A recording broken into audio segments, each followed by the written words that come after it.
Pak Kamal, beliau mentor saya, beliau suhu saya selalu belajar dan ikut dari sajian-sajian beliau yang begitu sistematis dan terukur. Ada Pak Muji, mungkin tidak perlu disebutkan lagi, ada Pak Prof juga. Nah, nanti kegiatan kepada Bapak Ibu untuk tidak lupa mengisi daftar hadir, karena yang biasa di grup ada yang lupa ini, karena ini, nah itu sudah disampaikan bahwa alasan apapun menjadi resiko peserta apabila lupa mengisi daftar hadir. Nah mungkin mempersingkat waktu, sebagaimana tahapan untuk seminar online kali ini, yang pertama saya persilahkan kepada Pak Muji Santosa untuk memberikan materi. Silahkan Pak Haji. Oke, terima kasih Pak Atur. Ya, yang hormati Pak Mustafa Kamal, ya, senior saya Pak Cecep ini ya, Cecep dari Bandung ini, ya, dan beberapa senior saya nanti ada Pak Dewa, Pak Abdul Qadir dan sebagainya ini. Rame nih malam ini ya. Ya, saya cuma pengantar saja mengenai Probite PBJ, nanti ditambahkan oleh Pak Atur dan nanti sebagai inti materi dari Pak Mustafa Kamal. Jadi hari ini kita membahas mengenai Probite PBJ. Ya, ini diperlukan ya. Next Pak Mus ya.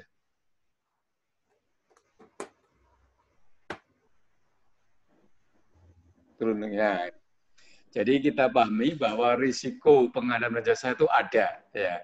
Bagaimana tender bisa juga menjadi gagal, tidak tercapai tendernya, waktunya habis sehingga tidak terlaksana di tahun yang bersangkutan. Tender pun risikonya juga bisa salah. Ya. Berikutnya tender bisa juga ada intervensi negatif.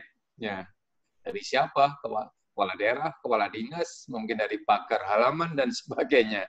Tender pun juga punya potensi digugat. Tender pun bisa menjadi ajang, menjadi kerugian negara dan tindak pidana korupsi.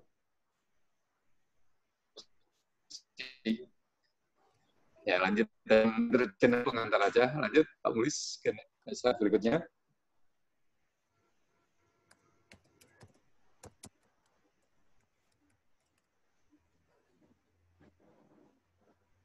Ya, demikian ketika berkontrak pun juga ada risiko-risikonya, yaitu kontrak bisa lambat, mengakibatkan ada denda dan sebagainya. Kontrak pun juga mungkin tidak selesai, ya, tetapi sebagian bisa dinikmati, atau kontrak malah one prestasi juga, semuanya nggak bisa dinikmati. Kontrak pun juga bisa menimbulkan sengketa, kontrak pun bisa menimbulkan kerugian negara, kontrak juga bisa menimbulkan tindak pidana korupsi. Jadi ada masalah di pengadaan, ada masalah di kontrak. Bagaimana hal demikian? Lanjut saja, next. Ya, jadi ada problem tadi, maka perlu ada upaya untuk menyegah masalah-masalah pengadaan tadi. Perlu ada upaya untuk keberhasilan pengadaan, perlu ada upaya untuk bagaimana supaya kontrak ini bisa terkendali, mencapai output-nya, ya itu. Bagaimana upayanya itu? Itu bisa diupayakan ya sejak awal, sejak dari perencanaan di sana. Next.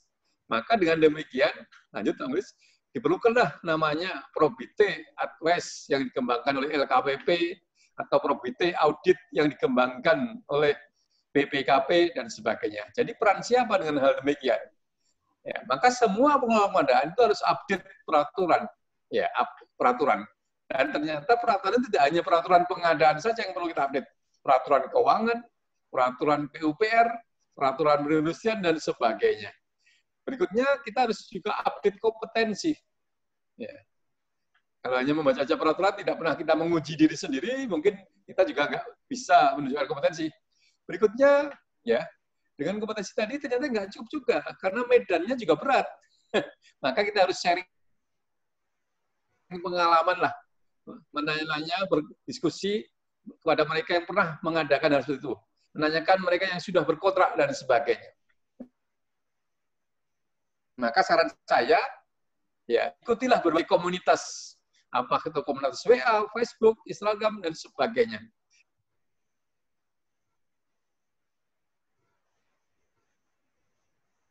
Karena nggak cukup, ya informasi baru, apakah itu peraturan, apakah itu cara kita bekerja, itu bisa kita lalui, bisa kita atasi kalau kita ikut komunitas. Ya. Berikutnya, kalau kita masih takut dan sebagainya, ya takut salah, takut ada apa dan sebagainya, maka kita kalau nilai pengadaannya besar dan sebagainya, sangat mungkin kita melakukan probability advice. Ya. Ini termasuk Pak Atur ini ya, anggota probability advice ini. Berikutnya kita juga bisa membuat skema probability audit. Bekerja sama dengan BPKP. Bagaimana audit kita supaya bisa berhasil, bagaimana kalau kita bisa berhasil. Ya, mungkin kalau mengharapkan probability advice maupun probability audit pun juga terbatas peran dari LKPP maupun BPKP ya. Kita carilah ahlinya siapa, atau pakar expertnya siapa, atau kita bentuk tim teknis, atau kita bebankan semuanya pada konsultan. Berikutnya nanti akan sangat mungkin ada agen pengadaan. Ya, bisa juga kita melibatkan APH. Kalau APH itu hanya rasanya hanya di Indonesia saja ya. Ya, next, lanjut. Saya pikir itu ya. Lanjut, Thomas, masih ada nggak slide-nya? Ya, saya pikir itu aja sebagai pengantar. Nanti silahkan Pak Atur tambahkan sedikit apa itu mengenai probability advice LKPP yang selama ini Pak Atur terlibat. Silakan, lanjut. Silakan Pak Atur dilanjutkan. Ya, terima kasih Pak Muji, penjelasan yang singkat, padat, jelas. Nah, mungkin melanjutkan tentang probability advice.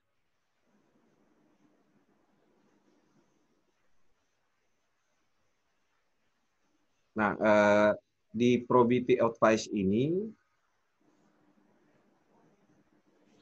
ada beberapa yang perlu saya sampaikan. Nah, ini mungkin saya lewati saja. Nah, yang pertama adalah definisi bahwa probability advice itu adalah kegiatan advokasi yang dilakukan oleh advisor yang berlangsung dengan pendekatan probability untuk mewujudkan proses pengadaan barang jasa yang telah dilaksanakan secara konsisten sesuai dengan prinsip penegakan integritas, kebenaran, dan kejujuran, serta memenuhi ketentuan perundangan berlaku yang bertujuan untuk mencapai value for money dalam pengadaan barang dan jasa. Jadi, terkait pengertian, definisi, termasuk tujuannya, semuanya tercantum di dalam Keputusan Deputi Nomor 4 Tahun 2017 tentang SOP Probability Advice. Nah, lanjut. Dasar pelaksanaan dan kriterianya apa-apa saja. Seperti tadi sudah disampaikan oleh Pak Haji, kira-kira pekerjaan yang nilainya besar, yang bisa masuk dalam kriterianya, yaitu yang pertama adalah dasar pelaksanaannya adalah kesepakatan antara pengguna anggaran dan advisor. Nah, terkait bagaimana tata cara untuk mengusulkan, nah itu ada di dalam link LKPP. Nah, tetapi yang mau saya pertegas di sini bahwa kira-kira paket-paket apa saja yang bisa diusulkan ke LKPP untuk dilakukan probability advice. Yang pertama adalah pekerjaan yang berisiko tinggi dan bersifat kompleks. Terus selanjutnya yang memiliki sejarah atau latar belakang yang kontroversi atau berhubungan dengan permasalahan hukum. Nah, ketiga yaitu paket pekerjaan yang sangat sensitif secara politis. Yang keempat, paket pekerjaan yang berpotensi menimbulkan konflik kepentingan. Selanjutnya, paket pekerjaan berhubungan dengan kepentingan masyarakat luas, pekerjaan yang memenuhi pelayanan dasar masyarakat, atau pekerjaan yang bernilai relatif besar dibandingkan dengan nilai paket pekerjaan yang lain. Nah, misalnya kalau seperti di Sulawesi Selatan sudah terngiang-ngiang dan diberitakan di mana-mana bahwa akan dibangun stadion dengan nilai yang fantastis, kalau saya tidak salah antara 900 miliar sampai dengan 1 triliun. Nah, ini beberapa hal yang bisa menjadi pertimbangan untuk dilakukan probity advice. Nah, selanjutnya bagaimana kewenangan dan tanggung jawab seorang pelaksana probity advice dari LKPP? Yang pertama, diberikan kewenangan untuk mendapatkan dokumen-dokumen terkait PBJ secara penuh. Jadi advisor bisa diberikan kewenangan.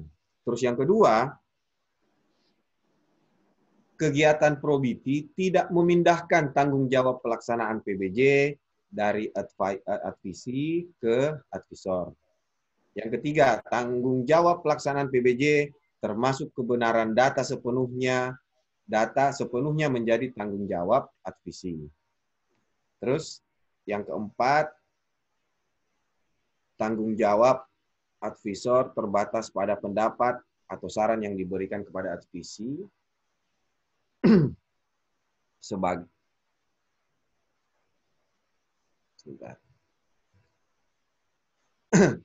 pelaksana pengadaan barang dan jasa.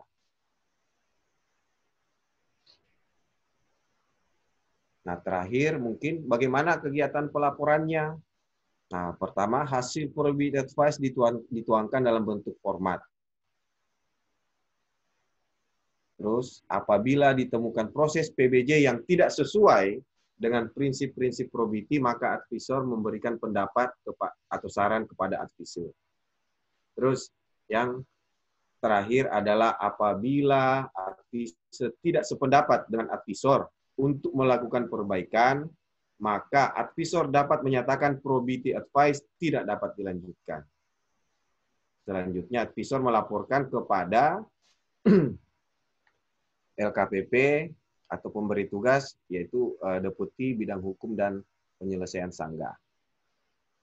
Jadi di beberapa kegiatan yang saya sudah ditugaskan oleh LKPP untuk melakukan probity advice, itu biasanya terdiri dari 3 orang, di mana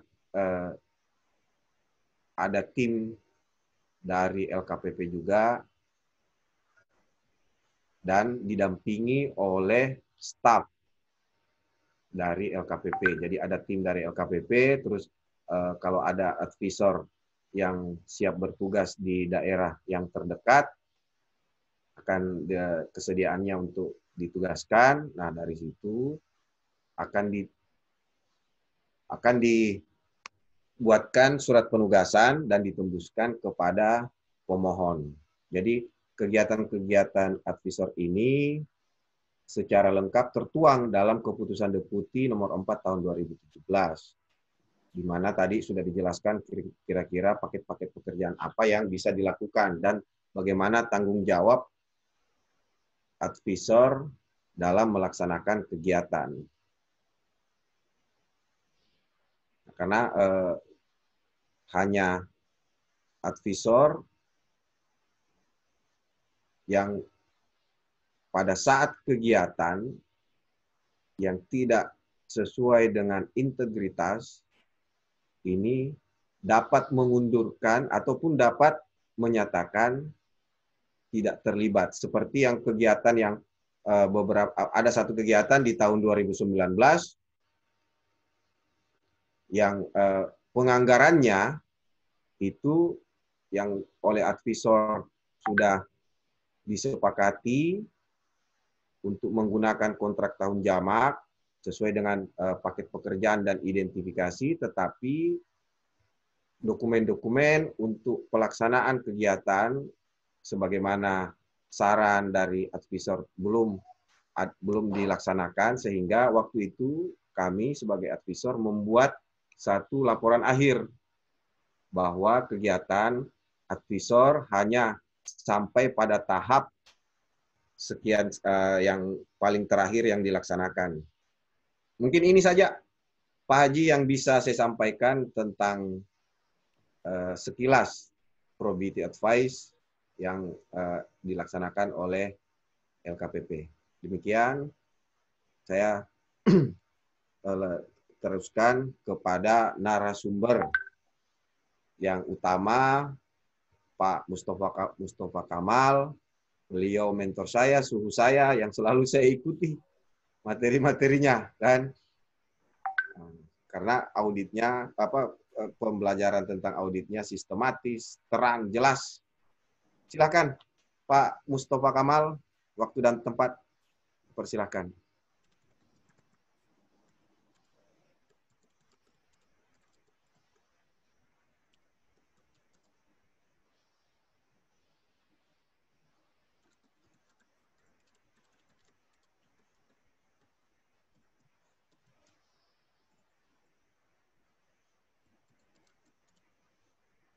Suaranya Pak Mustafa masih, mic-nya masih off, Pak. Oh, baik. Oke, Bapak Ibu, Assalamualaikum warahmatullahi wabarakatuh. Selamat malam, salam sejahtera bagi kita semua. Apa kabar kawan-kawan? Ini semua kawan-kawan kita nih, ya teman-teman inspektorat semua, Pak Muji, Pak Atur, Pak Prof, Mukhlis ya. Semua juga suhu-suhu saya nih, master-master saya semua nih. Alhamdulillah kita ada di komunitas yang belajar itu sebuah kebutuhan ya, bukan kewajiban. Bapak Ibu kita semua auditor juga demikian ya. Setiap masuk objek audit kita pasti belajar. Berarti Bapak Ibu butuh belajar. Kalau kita menilai belajar itu suatu kebutuhan, maka kita itu akan bersemangat untuk mempelajarinya. Baik Bapak Ibu, kita akan sharing terkait dengan probity. Targetnya Bapak Ibu kita semua paham ya, materi yang kita sampaikan sederhana, nggak terlalu rumit-rumit ya. Teori, terapan gitu ya. Oke.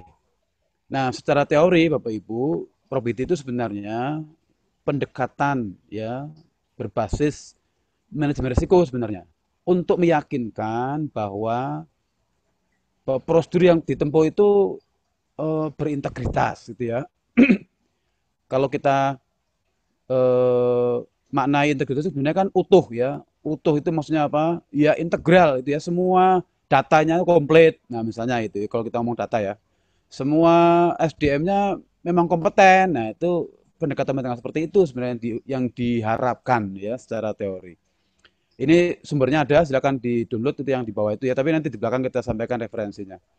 Kemudian harapannya ya bahwa prosedur-prosedur pengadaan itu benar-benar clear ya. Clear itu maksudnya gini, tidak menimbulkan banyak pertanyaan gitu ya.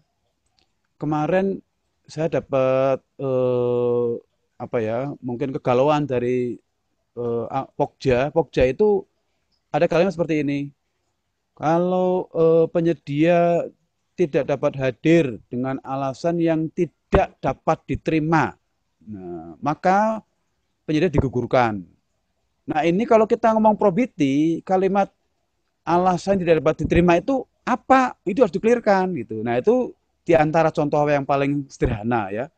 Kata-kata kalimat itu bisa menjebak dalam konteks kalau tidak hati-hati kawan-kawan Pokja bisa yang tadi disampaikan oleh Pak Muji ya, risiko pratun dan sebagainya dari para penyedia.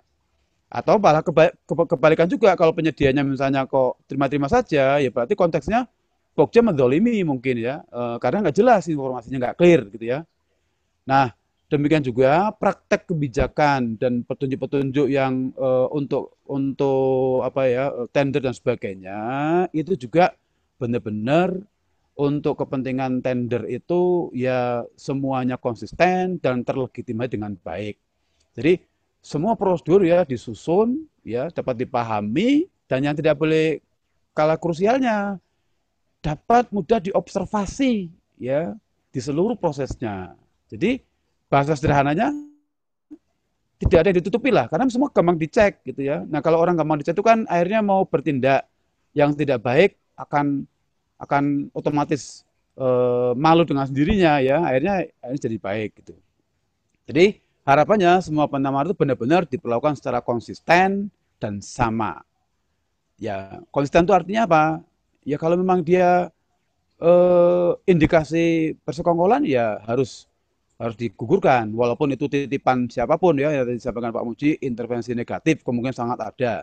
Karena PBJ itu sampai sekarang masih menjadi seperti kayak gadis molek ya, membuat orang tertarik untuk mendapatkannya.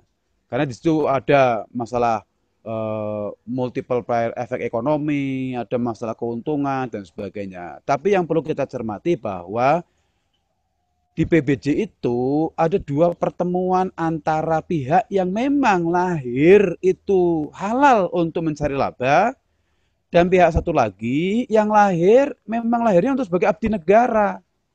Yang dalam konteks abdi negara ya berarti jangan mikirin laba. Nah, ini tantangannya ya. Kenapa tantangannya? Karena para SDM kita di ASN kita tahu sendiri ya, rewardnya mungkin belum begitu memadai. Nah, berarti ini meningkat risikonya sebenarnya di situ ya, meningkat, makanya perlu kejelasan, transparan dan sebagainya. Nah, ini sebenarnya teorinya probability seperti itu. Nah, tadi sampaikan Pak Muji dan Pak Atur ya. Jadi ada probability advisor, sebenarnya ini masih bagian dari manajemen, ada probability auditor. Ini ya bagian dari manajemen juga sebenarnya dalam konteks manajemen besar gitu ya. Nah, sehingga kombinasi ini harusnya harmonis ya, seimbang. Kalau advisor itu arahnya tadi ya, mengadvise, memberikan saran ya, agar potensi-potensi masalah itu tertangani dengan prosedur yang tepat ya, dengan data yang kuat dan sebagainya. Sementara kalau auditor itu mengobservasi, mereview. Tapi ada kata kuncinya di situ.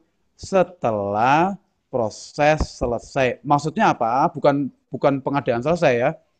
Misalnya nih, diidentifikasi kebutuhan. Berarti sebelum itu berlanjut ke proses persiapan, tapi identifikasi kebutuhan selesai, nah boleh itu masuk probability auditor. Kemudian setelah di DPA jadi misalnya, nah ini contoh-contoh, artinya sebaiknya auditor ya tidak menjadi bagian dari manajemen, tapi setelah selesai sebuah sesi atau sekuen atau tahapan atau sub tahapan dari proses PBJ secara keseluruhan. Oke, kalau kita lihat lagi beberapa penelitian ya yang kita ambil dari jurnal ya Bapak Ibu ya. Nah, ini probability audit merupakan kegiatan penilaian independen ya, memastikan bahwa ada konsisten, kemudian prinsip penegakan integritas, kebenaran, kejujuran. Jadi kalau saya menyingkatnya biasanya HIU ya, HIU, HIU, honesty, kejujuran ya, integrity dan uprightness, ini kebenaran. Dan yang tidak kalah pentingnya ya memenuhi ketentuan perundangan yang berlaku. Artinya Bapak Ibu di situ dan ya dua-duanya nih. Jadi peraturan perundang-undang tidak dilanggar, tapi juga praktek-praktek yang lebih unggul dari peraturan, ya berarti ada etika dan sebagainya, itu kan lebih tinggi dari peraturan ya. Ya itu harus harus dioptimalkan. Contohnya konflik interest ya, tapi alhamdulillahnya apa? Perpres kita udah mau muncul pasal etika pengadaan. Ya berarti itu sebenarnya secara nggak langsung antara beberapa prinsip-prinsip probability itu udah masuk juga ke Perpres kita. Nah, jadi tujuannya meningkatkan akuntabilitas. Apa itu akuntabilitas?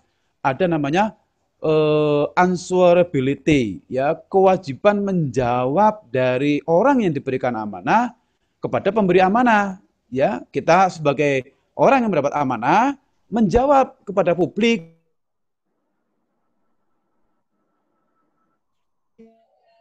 Ini loh apa yang aku pegang itu silakan Anda lihat. Nah, transparansi gitu ya. Nah, probability audit idealnya real time. Real time itu maksudnya apa? Tadi ya bisa bersamaan dengan pelaksanaan pengadaan barang jasa. Tapi maksudnya bersamaan itu bukan berarti saat melakukan identifikasi kebutuhan bareng dengan auditor enggak ya. Setelah selesai itu baru dicek, diobservasi, dianalisis dan seterusnya. Oke, kalau kita lihat wiki, kalau lihat Kamus Bahasa Indonesia ya, arti kejujuran ini ada kalimat sifat ya kelurusan ya, menghindari yang tidak meragukan. Nah, ini jujur ya, ada keadaan seperti itu. Kalau integritas ya, keadaan menunjukkan kesatuan yang utuh. Jadi kalau kita mengatakan proses PBJ itu ya jangan pernah lupa dimulai dari identifikasi kebutuhan sampai serah terima, bukan dimulai dari DPA ke sana. Nah, ini namanya nggak utuh nih, harusnya keutuhan ya. Karena di identifikasi kebutuhan itulah yang sering terjadi potensi-potensi fraud atau penyimpangan dan sebagainya. Kalau ketulusan menunjukkan kesungguhan, ya, kejujuran. Oke, nah ini pengertian saja. Jadi ada kata bijak ya, kalau ingin bahagia, kata Mahatma Gandhi, apa yang kamu pikirkan, kamu katakan, kamu lakukan dalam sebuah keharmonisan. Kalau di PBJ ya birokrasi niatnya 5A ya. Pertama, perencanaan ya harus jujur, akurat datanya, niatnya benar-benar yang dipikirkan itu ya harusnya sesuai dengan tujuan organisasi, tujuan Pemda dan sebagainya. Kemudian hati-hati ya, ada potensi resiko yang disampaikan Pak Muji yang perlu kita cermati bagaimana nanti menanganinya. Dan inovasikan beberapa pengendalian yang bisa kita buat ya, tapi jangan lupa tulus dalam konteks mengendalikan risiko mencapai tujuan ya. Kemudian laporan juga harus akurat, jujur. Nah, kemudian terakhirnya tawakal. Loh Pak, udah probity audit Pak, kok tetap ada masalah? Loh probity audit hanya tools ya, bukan jaminan. Di dunia ini nggak ada yang jaminan ya. Kita semua mohon maaf, besok pagi nggak ada jaminan, masih bisa bernapas. Nah ini semua bagian dari kita hanya punya keyakinan memadai ya bahwa kalau trennya seperti ini, nah insya Allah kita selamat nih, gitu ya. Walaupun tetap harus disiapkan rencana mitigasinya. Oke, nah probability audit, jadi instrumen untuk ya bisa kita mencegah fraud ya sebelum terjadi, early warning ya. Kenapa early warning? Karena mohon maaf nih, para pelaku pengadaan itu kan bayangkan ya, tahunan dia melaksanakan pekerjaan. Orang melakukan pekerjaan tahunan, yang pertama rewardnya mungkin juga merasa kurang optimal, resikonya besar, satu, kadang motivasinya turun, berdampak data nggak lengkap, motivasi turun berdampak nggak jeli waktu membuat draft kontrak, membuat rencana kebutuhan, dan sebagainya. Nah itu namanya, kalau kita probity, kita ingatkan, oh ketahuan, oh mas hati-hati mas, draft kontrak Anda ini bisa bermasalah ke depan nih misalnya. Itu early warning. Dan tadi seperti disampaikan Pak Atur ya, idealnya untuk pekerjaan yang kompleks dan nilainya besar. Kenapa? Ya karena berhubungan dengan resiko. Ya kalau nilainya kecil ngapain ya, cost benefitnya tidak seimbang. Oke, kalau kita lihat Bapak Ibu ya, sesuai dengan PP 60 ini beberapa bentuk pengawasan auditor ya, ada asuran, ada advisory. Nah, probity bagian dari asuran ya. Oke. Nah, kalau kita lihat di Perpres ya, ruang lingkup teman-teman auditor internal itu ternyata bukan main luar biasanya ya. Walaupun tetap ya yang punya kewajiban melakukan pengawasan itu sebenarnya pimpinan, tapi pimpinan melalui APIP. Jadi APIP-nya yang diminta oleh pimpinan nih. Kalau kita lihat di sini ya, pemenuhan nilai manfaat, value for money, kepatuhan, TKDN, ini TKDN itu strategi sebenarnya ya, yang benar-benar tulus mau membangun untuk membela tenaga kerja dalam negeri, ya, pengusaha dalam negeri dan sebagainya, bahkan standar yang dalam negeri. Nah, benar-benar tulus nggak di situ? Bisa juga nanti di sana ya. Demikian juga untuk pengadaan berkelanjutan. Ya, contoh yang paling ekstrim ya di daerah kami di Kota Pekalongan, jadi itu jalan tol Trans Jawa kalau hujan deras banjirnya meningkat. Nah ini contoh berarti infrastruktur jalan tol ada dampak lingkungan yang negatif. Nah ini harusnya kalau diprobiti di awal itu strategi untuk menanganinya bisa disampaikan entah itu oleh pemerintah pusat atau menggandeng provinsi atau menggandeng kabupaten gitu. Kalau kita lihat ya di Perpres udah diberikan kewenangan, tapi sekali lagi sesuai kebutuhan ya, dari mulai perencanaan sampai pelaksanaan sampai serah terima. Nah, kalau kita lihat pengadaan berkelanjutan ini strategis ya. Sebenarnya kalau kita lihat probity ini benar-benar nggak serius nggak pengadaan itu mau menyejahterakan rakyat nih, karena arah pengadaan ke sana. Kita nggak perlu iri ya dengan hasil besar diperoleh oleh kontraktor karena itu udah bekerja. Tapi kita juga perlu waspada, kontraktor membayar beberapa tenaga kerja dan macam-macam dari mana. Nah itu namanya aspek sosial tuh. Ini sebenarnya strategis nih kalau di probity ya yang ini. Oke, ini sebagai pintu masuk untuk menguatkan kembali bahwa tujuan pengadaan itu sebenarnya sangat mulia ya, sehingga sangat perlu di probity sebenarnya. Oke, berikutnya. Oke, sebentar.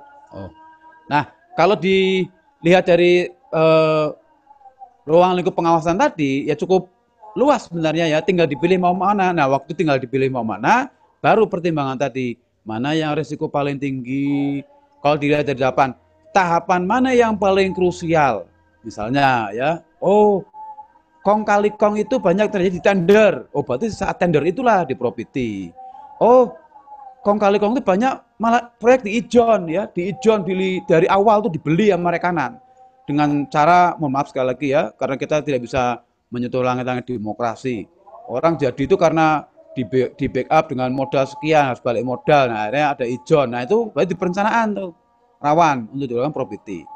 Nah kawan-kawan auditor bisa punya peran untuk masuk di tahapan yang mana saja. Tapi sekali lagi konteksnya sesuai kebutuhan ya. Oke. Nah, berikutnya kalau kita lihat tadi ya, berarti di Probity perlu ya, kalau kita, ini contoh hasil penelitiannya si Faidul Haq dan Usman ya, ternyata beberapa praktek ada yang belum sesuai dengan pedoman Probity. Ada yang sudah sesuai, tapi beberapa yang belum sesuai nih, penentuan ruang lingkup. Maksudnya apa nih, kemungkinan diantaranya nggak jelas. Nah ini bahaya kalau nggak jelas ya. Misalnya si A dapat tugas, dapat tim ya, A, B, C jadi tim audit. Lakukan Probity atas perencanaan. Nah, ini waspada Bapak Ibu. Karena kalau perencanaan itu, kalau kita lihat dari manajemen pemerintahan, itu dimulai dari RPJM sampai dengan Renja. Sampai dengan kebutuhan ditentukan. Nah ini mau yang mana? Ini harus jelas nih. Kalau hanya perencanaan, luas tuh. Jadi harus diperjelas ya. Termasuk juga tender. Apakah semua, kalau mau tender, apakah mulai dari awal ya, si Pokja itu mengumumkan sampai dengan selesai, atau hanya kita mau masuk di sisi yang mana, perjelas. Kemudian beberapa teman yang diteliti oleh kawan dua ini, penyusunan kerta kerja. Ya, ini ada yang belum baik. Ya, ini kultur beberapa kawan-kawan auditor perlu diperbaiki nih kadang-kadang ya. Kertas kerja itu, nanti baru dibuat. Nah, padahal kalau pekerjaannya banyak atau krusial kan perlu waspada. Sebenarnya ini juga demikian juga dengan para pelaku pengadaan. Kadang-kadang mendokumentasikan membuat kertas kerja itu nggak tertib. Nah ini kan sumber potensi masalah juga ya. Demikian juga kalau ini beberapa hal yang perlu diperhatikan, pemantauan tindak lanjutnya.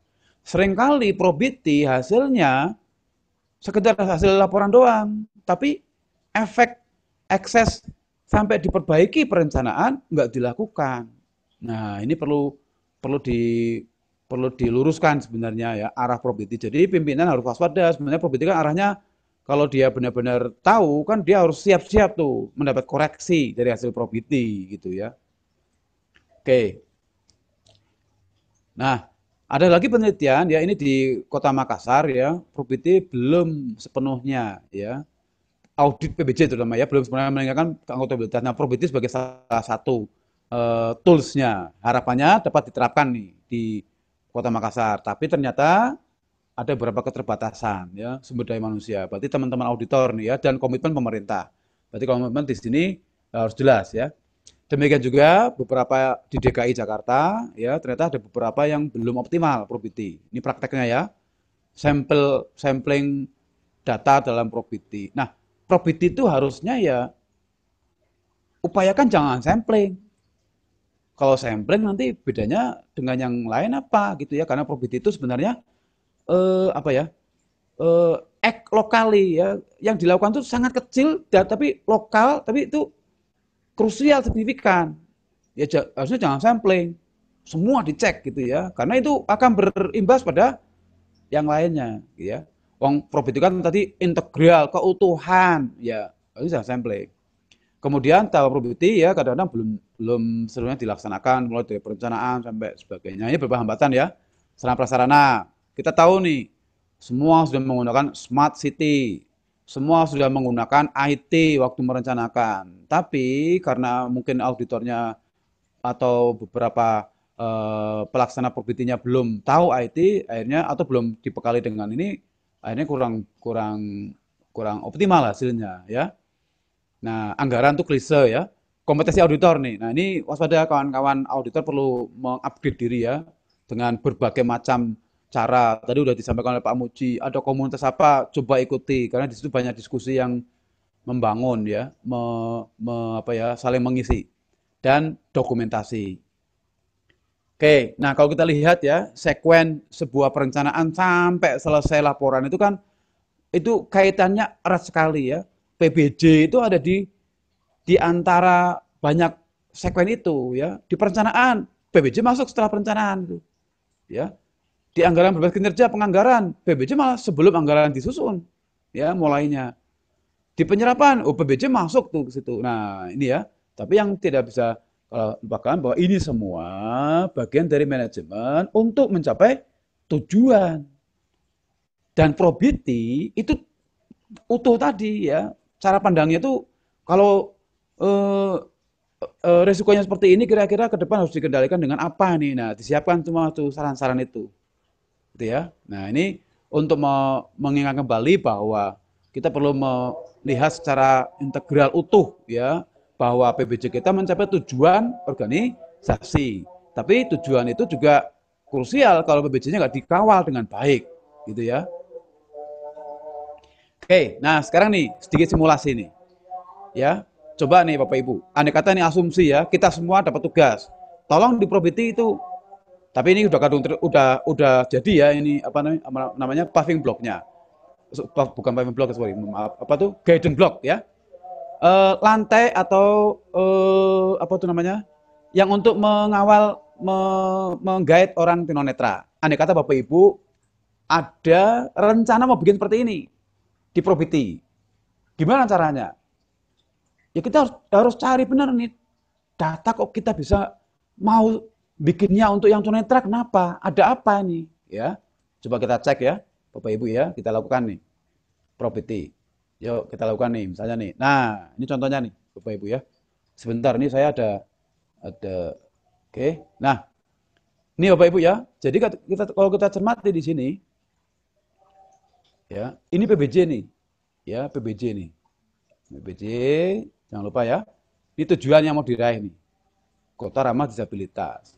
Untuk meraih tujuan ini, kita perlu melaksanakan pelayanan publik, ya. Mengawal teman-teman disabilitas dan sebagainya. Ternyata ada risiko di sini nih. Ya, ini output PBJ ya. Nah, ini wilayah risk assessment nih, penilaian risiko nih. Ada risiko ya. Penyandang disabilitas itu kemungkinan tidak dapat melakukan aktivitas. Ya, gara-gara nah ini ya. Bisa jadi dia akan kecelakaan dan macam-macam gara-gara tidak ada sarana prasarana.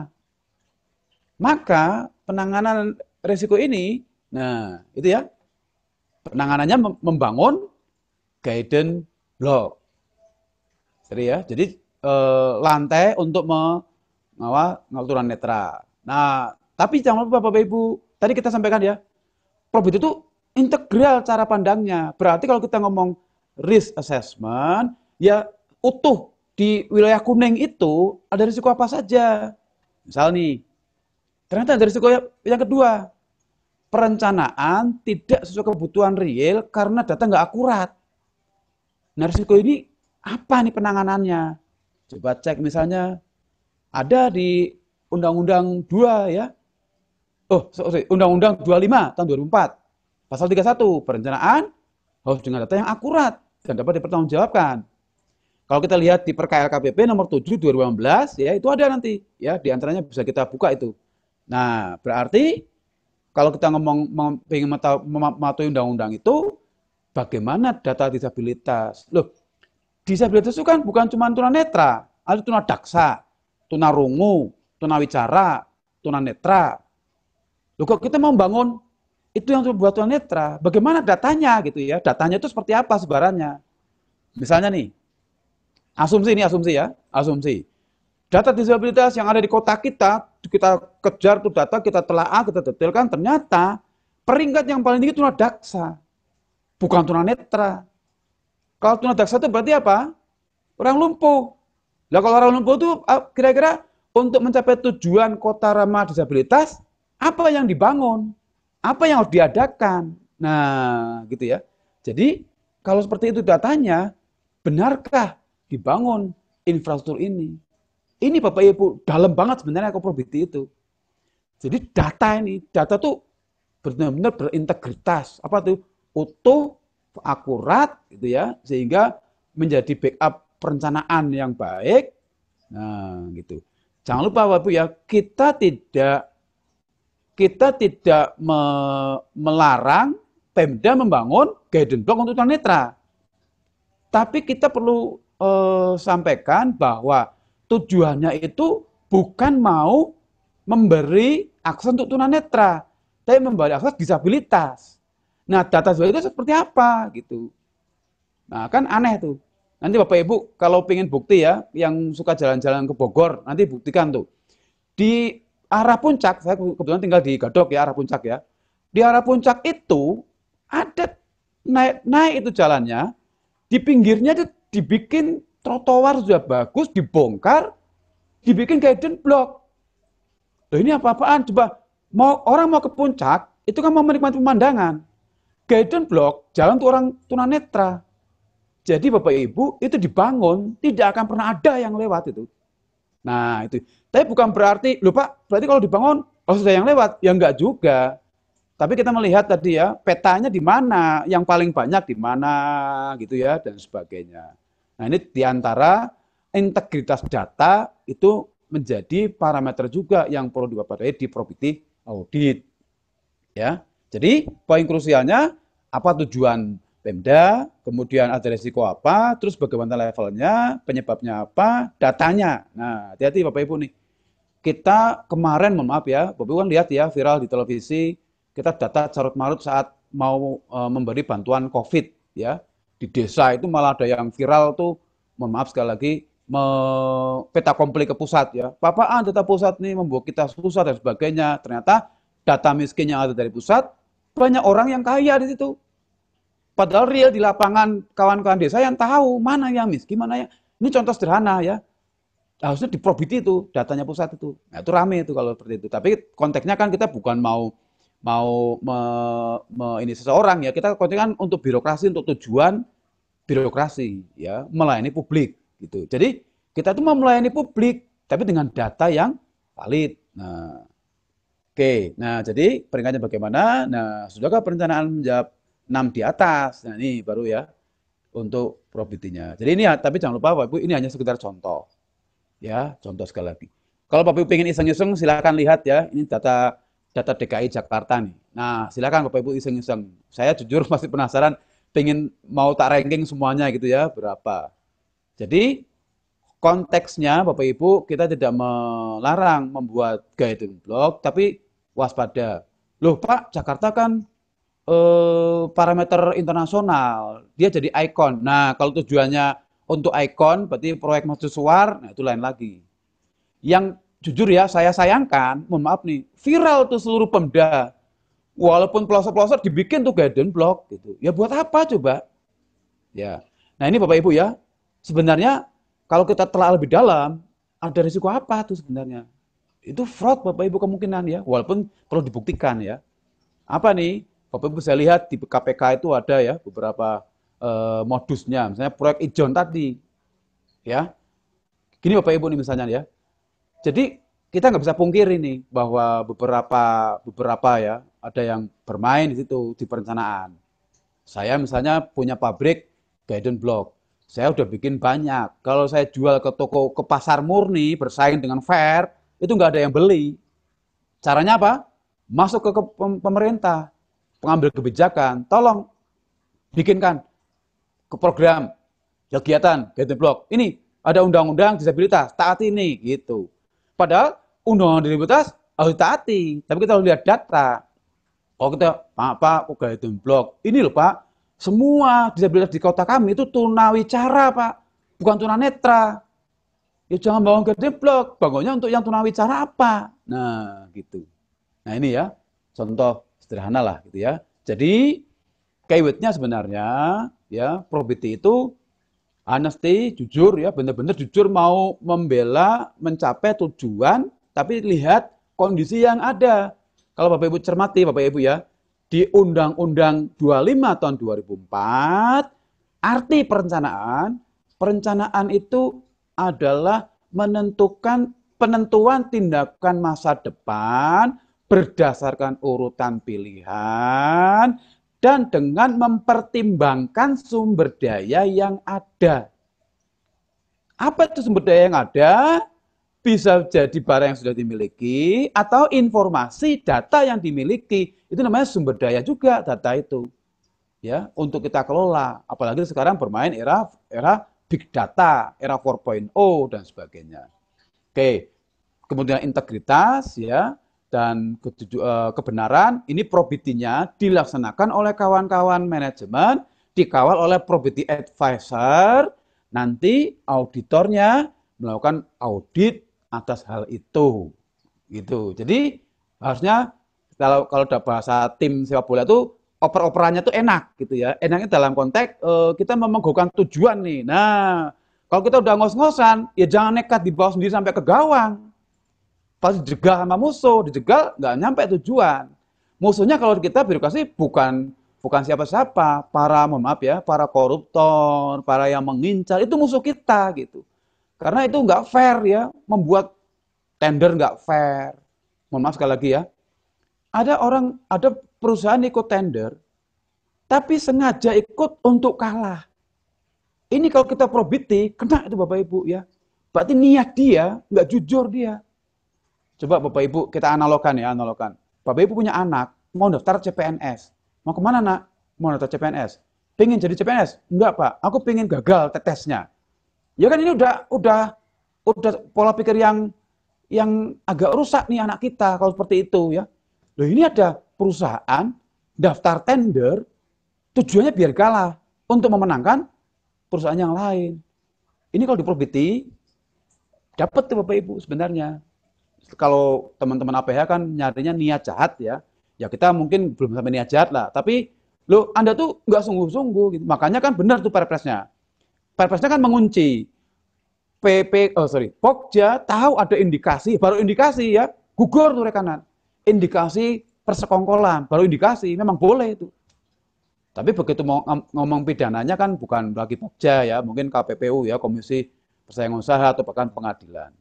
Oke, jadi ini Bapak Ibu ya, keyword dari probity yang tadi kita sampaikan ya, secara teori, kemudian secara praktek, ternyata di kita masih banyak yang kurang terkait dengan SDM, kemampuan, dan sebagainya. Oke, nah ini ya Bapak Ibu, jangan lupa probity itu arahnya pendekatan risk management dengan meyakinkan bahwa prosedur itu secara dilaksanakan secara integral. Jadi melihatnya itu utuh gitu ya, jangan parsial. Jangan hanya melihat di tender, jangan hanya melihat di kontrak, jangan melihat tapi ini sebuah kaitan utuh. Berarti gini, teman-teman PPK, waktu melakukan draft kontrak, ya harusnya utuh, bayangkan, dia itu nanti pingin bahagia mencapai tujuan nggak saat berkontrak. Berarti dia harus hati-hati, jeli itu ya, merancang kontrak. Contoh, kontrak konstruksi, itu akan berhubungan dengan bagaimana itu tenaga kerja, undang-undang tenaga kerja. Bagaimana nanti lingkungan terganggu, ada undang-undang lingkungan. Bagaimana itu K3-nya, keselamatan tenaga kerjanya, ada undang-undang K3 dan sebagainya. Itu kan banyak tuh ya, yang utuh harus dipertimbangkan. Nah, terus masuk ke klausul kontraknya harusnya seperti apa ya, harus fairness ya. Kalau memang itu harus dimunculkan ya dimunculkan agar rekan yang mau nawar nggak tertipu ya. Oh, ternyata kok ada K3-nya. Loh, kok aku nggak mau. Nah, seperti itu. Kita fair seperti itu. Ini mungkin Bapak Ibu yang kita sampaikan, selebihnya ya jangan pernah lupa Bapak Ibu ya bahwa apa yang kita lakukan belajar ya tujuan pendidikan adalah mengubah cermin jadi jendela.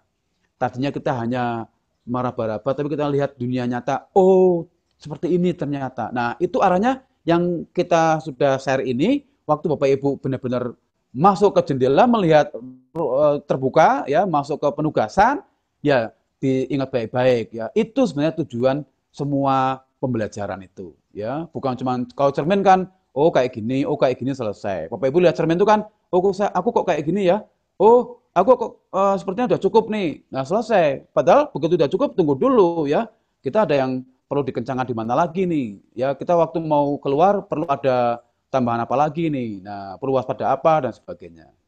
Oke, baik itu Bapak Ibu ya yang kita sampaikan. Nah ini beberapa referensi silakan di di hunting bisa. Oke, itu mungkin kawan-kawan Pak Muji, Pak Atur, Pak Muklis, dan kawan-kawan teman peserta. Silakan kalau ada pertanyaan, diskusi, monggo. Terima kasih Pak Mustafa Kamal, Nggih. sangat mencerahkan, Nggih. sistematis, disertai Nggih. contoh. Saya tadi sempat lihat ada yang 5T kan, Ya, heeh. ada akurat, cermat, tepat, Ya. tercatat. Nah, ini dia. Nah ini Tadi ya. Ya, oke, silakan. jadi teman-teman nanti silahkan bertanya dari yang raise hand. Pertama itu ada Pak Dr. Kurniawan Ilyas. Silahkan Pak Dr. Kurniawan Ilyas. Monggo, Pak. Kalau mendengar suara saya.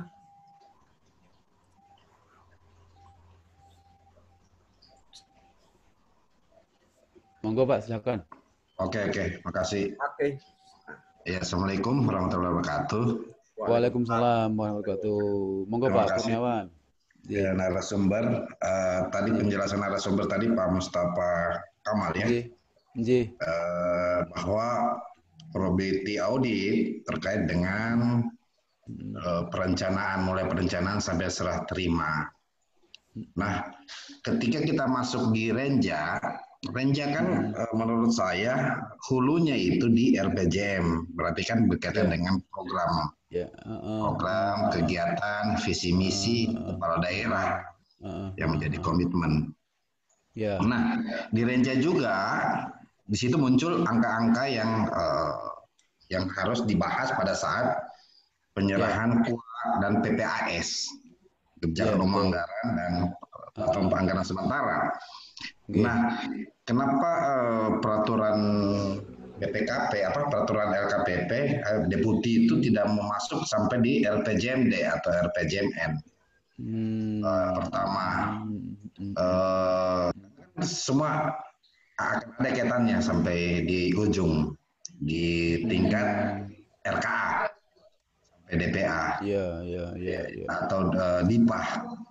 Yang kedua, SPJ, terkait dengan SPJ, surat pertanggungjawaban lah. Apakah SPJ laporan keuangan ini bisa juga probability audit masuk di situ untuk memberikan saran atau pendapat agar proses pembayarannya berdasarkan kontrak yang sudah disepakati, yang sudah jadi kontrak pada saat PCM itu sendiri. Nah, itu yang kalau ada dasarnya bisa ditunjukkan sampai bisa kita masuk di laporan keuangan itu sendiri.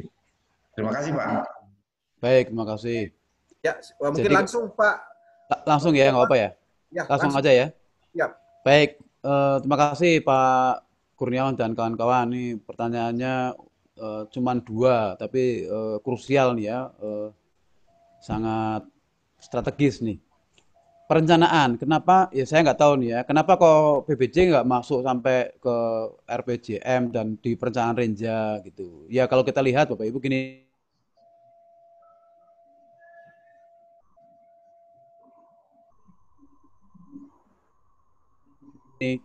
sebenarnya nih, kalau biasa bagusnya sebenarnya ya, kalau kita lihat dari mulai pengelolaan keuangan negara, ada pengelolaan keuangan daerah gitu ya, PP 12 tahun 2019 gitu. Itu sudah bagus di situ. Nah, kenapa PBJ? Saya nggak tahu ya. Mungkin Perpres nanti yang teman-teman LKP bisa mungkin Bu Pak Muji bisa memberikan masukan ya. Tapi kalau pemikiran saya atau pandangan saya, PBJ itu kan sebenarnya ada namanya di menjelang hilir ya. Menjelang hilir mau pelaksanaan roda perekonomian, belanja tadi kan. Nah, belanja ini sebenarnya akan mau beli apa perlu diarahkan sesuai dengan tujuan awalnya. Makanya dia pintu masuknya PBJ di identifikasi kebutuhan. Jadi butuhnya apa aslinya gitu. Makanya dia PBJ itu kan kalau kita lihat definisinya di Perpres kan dimulai dari identifikasi kebutuhan. Kebutuhan dari mana? Ya saat dokumen kebutuhan ditulis apa itu RKBMD, atau kalau di Kementerian KL RKBMN. Nah, disitulah sebelum angka di volume atau beberapa jenis yang akan masuk ke RKBMN itulah peran PBJ masuk di situ. Nah, itu tantangannya. Berarti sebenarnya kalau kau nggak masuk ke dari awal karena di undang-undang kita memang perencanaan itu kan namanya juga ancang-ancang ya. Kita nggak tahu nih saat ancang-ancang itu dari 3 tahun lalu dengan tahun yang ketiga ini masih sama atau berubah kondisi strategis? Kan kemungkinan masih udah berubah ya atau sama nih. Nah, PBJ-nya itu nggak perlu dipusingkan dengan itu sebenarnya.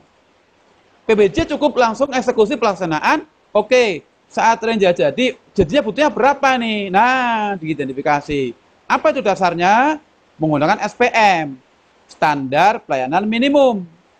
SPM bunyinya apa? Butuhnya berapa? Nah, misalnya ya, contoh paling sederhana, SPM di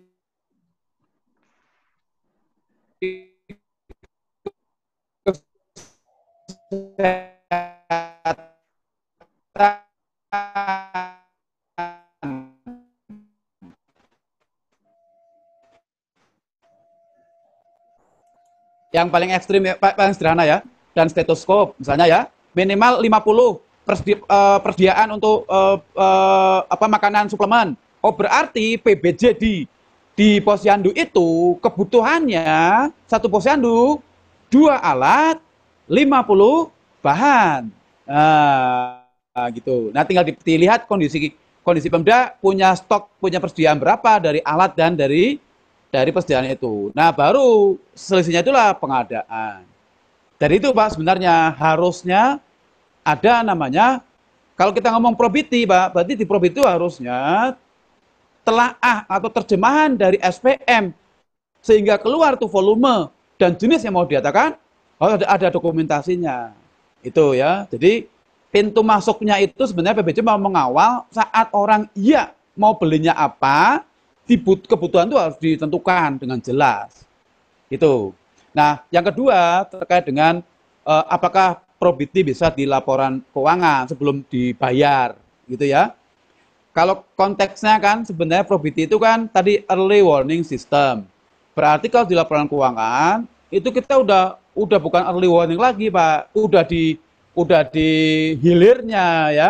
Artinya konsep probitinya sebenarnya kurang optimal manfaatnya. Boleh nggak? Ya boleh-boleh aja, Pak. Sebenarnya nggak ada larangan, Pak, sebenarnya. Probiti nggak mengatakan ya bahwa Anda probiti itu harus di perencanaan. Nggak gitu dia. Probiti mengatakan bahwa prosedur yang integral ini itu dipraktekkan. Nah, kebetulan yang paling rawan di kita itu di perencanaan. Ya, jadi sebenarnya probiti itu kan arahnya ke sana ya, Pak, boleh nggak Pak kita terapkan Pak seluruh tagihan dari rekanan di probiti dulu? Ya silakan. Kalau menurut saya itu tepatnya bukan probiti Pak. Kalau menurut saya itu namanya audit tujuan tertentu. Tujuannya apa? Tujuan meyakini ketepatan angka rupiah dan capaian fisik dari rekanan. Nah, itu bisa Pak. Artinya pintu masuk kita mengauditnya bisa, tapi kan waspada ya. Apa waspada? Pertama, klausul kontrak. Klausul kontrak mengakomodir nggak peran auditor internal? Karena kalau nggak mengakomodir, bahaya juga bagi auditor internal. Bahayanya apa? Kalau rekanan tahu hukum, jadi peratun tuh PPK-nya. Ini para pihak nggak ada muncul peran auditor internal kok tahu-tahu masuk gitu ya. Nanti bahaya bagi kawan-kawan auditor internal. Maka kalau PPK-nya jeli di awal, mungkin ada klausul ya, jika dibutuhkan ya. Misalnya nih, jika dibutuhkan karena risiko dan macam-macam, maka PPK akan meminta bantuan kepada PA-KPA untuk menugaskan pihak-pihak yang dibutuhkan. Nah, itu namanya pasal karet seperti itu boleh. Nah, baru nanti siapa yang dibutuhkan PA-KPA oleh PPK melalui PA-KPA masuk. Jadi Pak, sebenarnya di laporan keuangan itu sudah di hilir. Lah kalau di hilir, kalau di probiti ya boleh bukan larangan, tapi kan early warning systemnya jadi kurang optimal. Itu mungkin Pak Kurniawan sementara yang respon kita. Ya. Silakan kawan-kawan. Atau Pak Kurniawan mungkin monggo mau respon lagi. Atau Pak Muji mau nambahi, monggo silakan. Bagaimana Pak Haji, siapa tahu? Jelas Pak. Jelas ya? Ya, suaranya sudah jelas Pak. Oh, suaranya jelas ya. Jadi selama ini yang kita kenal memang beririsan selalu RKA, DPA dengan pengadaan. Ya, sejak menjadi programnya apa, ya, rencananya, visi misinya apa, itulah yang diwujudkan, anggarannya apa, nanti pengadaannya apa. Kalau kebutuhannya dengan BMN diperlukan pengadaan apa gitu ya, mobil atau apa untuk pelayanannya. Nah, itu kalau 5 tahun ya itu harusnya bisa kontraknya mungkin bisa kontrak payung, bahkan kalau ini kebutuhannya dari Kementerian Kelautan atau apa mungkin depan industrinya Pak, nggak perlu impor lagi. Pengadaan kapal itu ya setiap tahun ada, kenapa nggak 5 tahun sekali, sehingga industri mesinnya juga tumbuh dan sebagainya ini ya itu akan menghidupkan besar. Tapi kalau cuma ya terpotong-potong ya seperti ini Pak, kita jadi negara yang impor-impor saja. Jadi betul ya Pak yang Bapak tadi harusnya sampai ke sana, tapi itu kan masih potongan di pengadaan saja ya kan. Ini perlu kita dorong ke sana, memang harusnya ke sana, Bu. Karena nanti dampaknya luar biasa ini. Terima kasih, itu aja. Ya, terima kasih Baik. Pak. Ya, monggo. Selanjutnya ada Pak Riki Ahmad Hadiansah. Monggo. Pak Riki Ahmad Hadiansah, kalau mendengar suara saya. Ya, halo. Oke. Selamat malam. Monggo. Monggo Pak Riki, monggo. Ya, Assalamualaikum warahmatullahi wabarakatuh. Waalaikumsalam. Salam pengadaan untuk rekan semua. Salam dari kami dari Pangandaran. Woi, Pangandaran ya, subhanallah nih. Ya. Terima kasih atas waktunya narasumber sama moderator mungkin. Yang akan saya tanyakan adalah yang pertama, ketika kita melakukan probity audit, yang tentunya peran Pokja atau PSE ada ketika pelaksanaan pengadaan itu lelang. Nah, kita selaku auditor yang diberi penugasan probity audit, apakah bisa kita mempunyai otoritas untuk masuk ke dalam sistem tersebut? Itu yang pertama. Yang kedua, dalam proses pengadaan tadi disebutkan bahwa tahapan probity audit itu bisa dari perencanaan dan proses pengadaan dan seterusnya. Dalam proses pengadaan biasanya kalau fisik kan itu melekat pengadaan perencanaan ya, konsultan perencanaan. Nah, saya minta clue dari master narasumber semua, celah mana yang bisa kita masuki ketika kita emang masuk probity audit untuk mengprobity audit khusus pengadaan konsultan perencanaan. Karena disinilah banyak celah di awal gitu kan dalam proses pengadaan fisik khususnya. Kadang perencanaan tersebut banyak hal-hal yang emang kita juga terheran-heran gitu Pak. Intinya ada banyak celah pro di sana. Jadi minta kunci key di mana celah pro itu yang sering ada. Terima kasih. Assalamualaikum warahmatullahi wabarakatuh. Waalaikumsalam. Baik, Pak Riki. Nanti mungkin saya respon dulu. Nanti mungkin Pak Atul sama Pak Muji sama Pak Muklim bisa nambahi ya. Oke, kita sampaikan clue-nya Pak. Clue-nya Pak sebenarnya dari mulai identifikasi kebutuhan sampai penentuan cara pengadaan Pak. Jadi kita kadang-kadang lupa ya bahwa sampai penentuan cara pengadaan pun sebenarnya bagian dari perlu diprobity. Gini maksudnya. Contoh nih, di PU lah.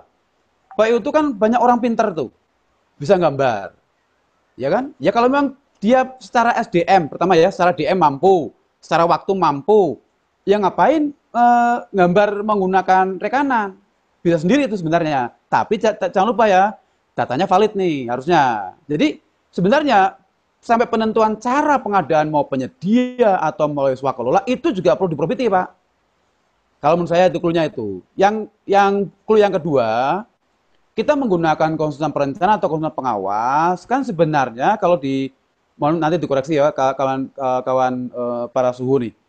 Kan kalau di beberapa regulasi yang pernah saya tahu itu kan konsultan perencana maksimal sekian persen, konsultan pengawas maksimal sekian persen. Artinya apa sebenarnya? Ya butuh enggak gitu ya. Kalau butuh ya silahkan, tapi maksimal sekian persen.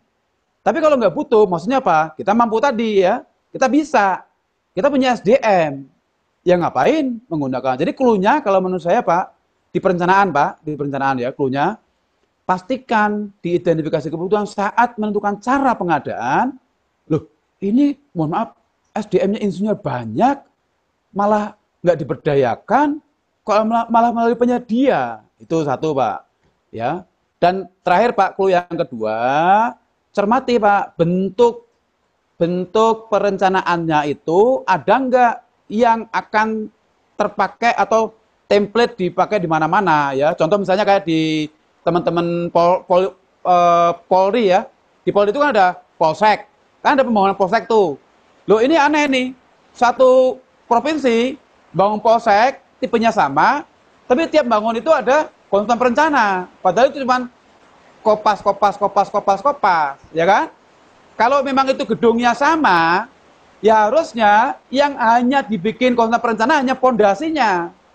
Karena tanah di kota A, kota B akan berbeda kemungkinan. Tapi yang di atasnya nggak perlu lagi.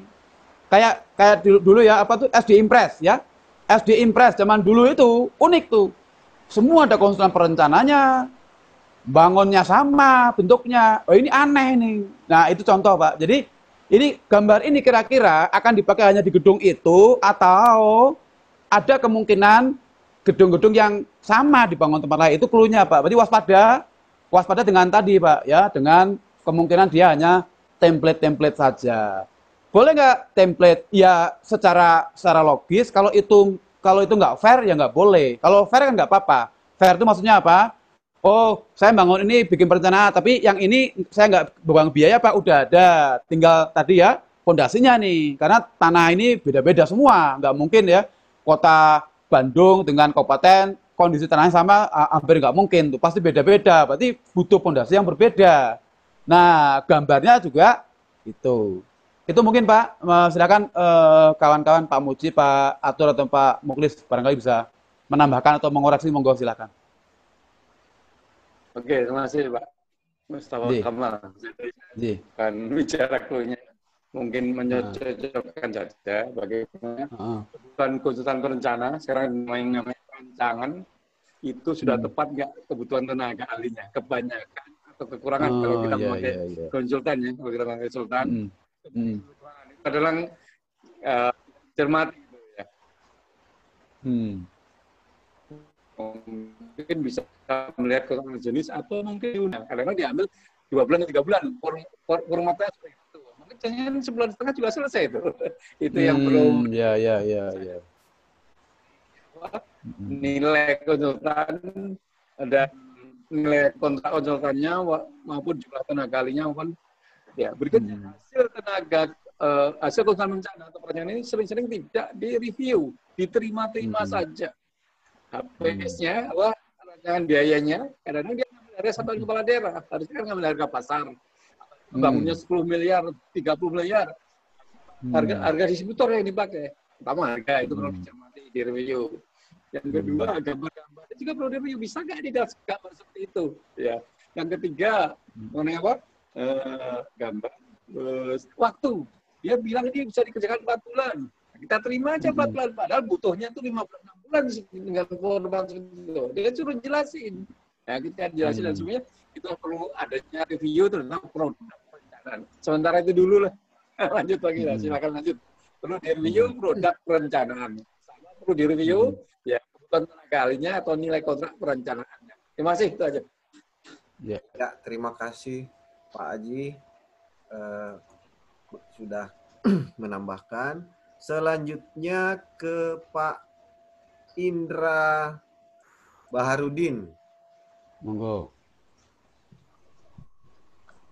Pak Indra Baharudin, kalau masih mendengar suara saya, silakan di-unmute Pak.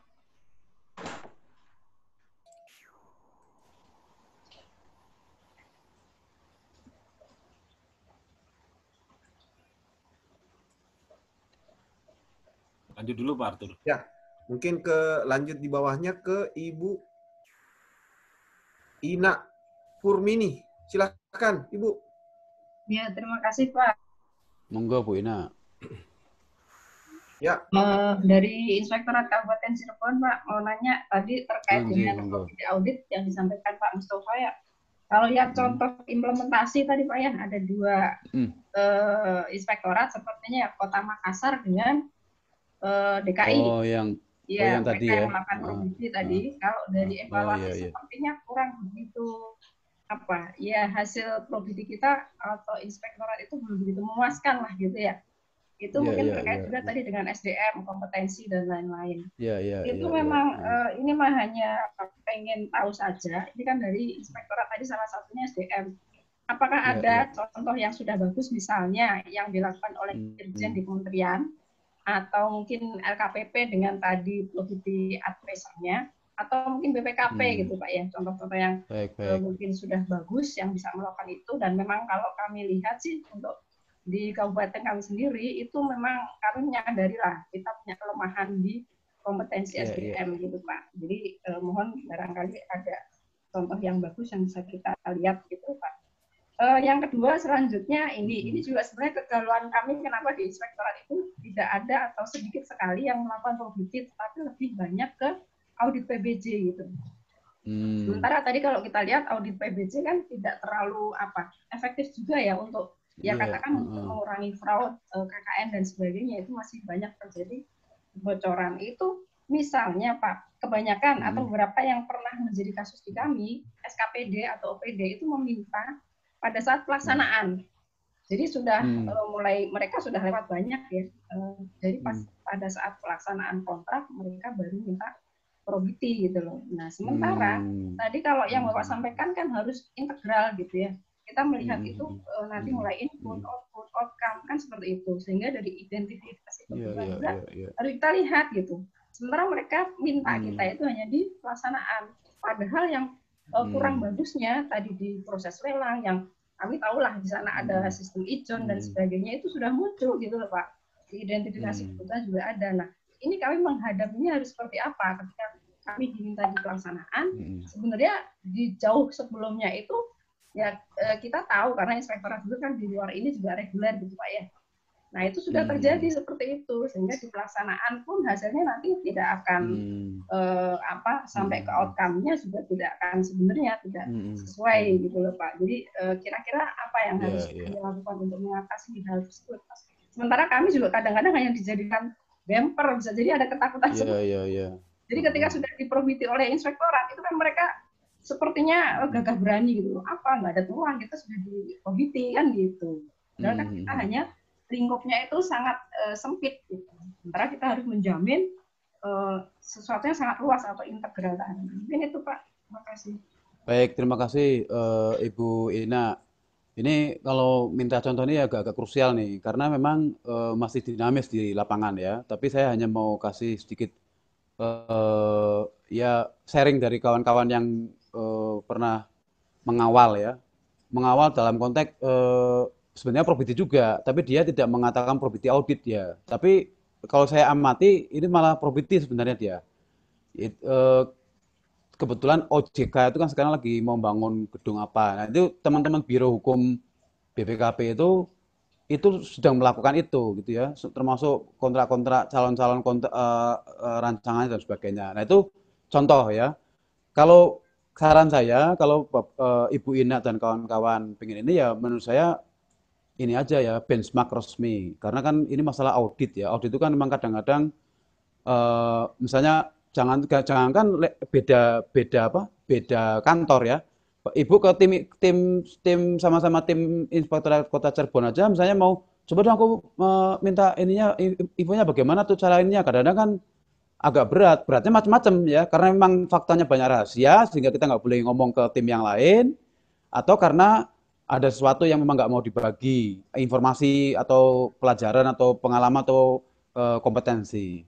Jadi saran saya Ibu Ina, kalau masalah SDM, saran saya satu nih, kuasai PP 16 2018 dengan seutuhnya. PP 16 itu kalau menurut saya itu bukan main itu ya, udah luar biasa tuh. Tujuan pengadaan disebutkan dengan detail, kebijakannya juga arahnya udah bener. Tapi nah itu kita lihat aja praktek kawan-kawan optimal nggak dengan melaksanakan itu. Itu kita udah probiti benar tuh karena di Perpesnya sudah banyak yang good gitu ya, mengawal. Bahkan namanya etika itu sebenarnya biasanya jarang ada tuh di peraturan. Di Perpes muncul nih etika. Tapi walaupun jujur ada satu kelemahan kalau saya lihat ya di PP 16, konflik interest itu kalau di PP 16 yang dilarang PPK sama Pokja. Padahal harusnya PA-KPA juga dilarang. Nah ini berarti sebenarnya implisit kalau menurut saya probity itu waspada di mana yang banyak peran kewenangan PA-KPA masuk. Ya mana tuh? Di perencanaan yang paling banyak. Ya. Artinya karena tadi kalau mohon maaf deh, PPK Pokja itu kan mohon maaf ya, nggak akan berani itu macam-macam sebenarnya kalau PA-KPA-nya pegang integritas kan gitu ya. Mau ini nggak berani. Artinya kemungkinan ada penyimpangan di PPK Pokja itu bisa jadi, walaupun nggak semua ya, bisa jadi ada peran intervensi negatif. Nah, berarti clue-nya di perencanaan. Nah, nyambung dengan tadi pertanyaan yang kedua dari Bu Ina, ini kadang-kadang diminta probity di masa kontrak. Ya, ini hanya pendapat pribadi Ibu ya, jangan jadikan sumber hukum nih. Menurut saya, kalau permintaan di masa kontrak, ya jangan mau Bu, karena itu berarti sifat probity-nya udah nggak ini lagi. Ya kalau memang di kontrak itu langsung aja audit tujuan tertentu. Nah, misalnya gitu ya. Karena sifat probity-nya udah loh. Jadi ada indikasi sebenarnya yang tadi Ibu sampaikan, ada indikasi gini, pelaku ini tahu sebenarnya saat perencanaan atau tender itu ada masalah. Udah jalan di kontrak, dia mungkin mohon maaf ya, ada sedikit ketakutan.